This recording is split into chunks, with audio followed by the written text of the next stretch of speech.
Welcome to food talks Tamil. இன்றைக்கு food tax தமிழில் இட்லி தோசைக்கு சாப்பிட்ற மாதிரி ஒரு சூப்பரான கொத்தமல்லி சட்னி பார்க்க போகிறோம். கொத்தமல்லினா கொத்தமல்லி இலை, அது கூடவே வர கொத்தமல்லியும் வச்சு அரைக்கிற சட்னி. இது ரொம்பவே டேஸ்ட்டாக இருக்குங்க இட்லி தோசைக்கு சாப்பிட்றதுக்கு. இப்போ எப்படி பண்ணுறதுன்னு பார்க்கலாம்.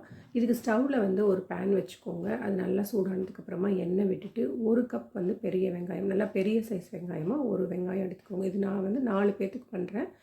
உங்களுக்கு வேணுங்கிற அளவு குவான்டிட்டி நீங்கள் எடுத்துக்கலாம்.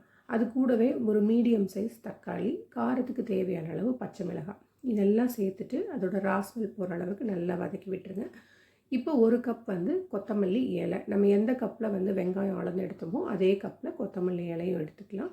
இப்போ இதோட ராஸ்மெல்லும் போகிற அளவுக்கு நல்லா வதக்கி விட்டுட்டு ஸ்டவ்வை ஆஃப் பண்ணிவிடுங்க. ஆஃப் பண்ணதுக்கப்புறமா 1 ஸ்பூன் வர கொத்தமல்லி, அது கூடவே கொஞ்சமாக கருவேப்பிலை, இதெல்லாம் சேர்த்துட்டு அந்த சூட்லேயே நல்லா வதக்கி விடுங்க.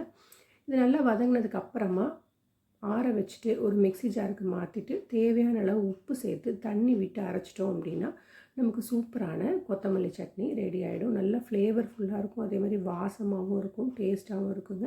இதுக்கு தாளிப்பு கொடுக்கறதுக்கு எப்பவும் போல் கடுகு, உளுந்தம்பருப்பு, கருவேப்பிலை போட்டு நம்ம தாளிச்சிட்டு அந்த சட்னியில் சேர்த்துட்டோம் அப்படின்னா நமக்கு சூப்பரான சட்னி ரெடி ஆயிடும். இட்லி, தோசை, அதே மாதிரி ஊத்தாப்பத்தோடு சாப்பிட்றதுக்கும் இந்த சட்னி ரொம்ப டேஸ்ட்டாக இருக்கும்.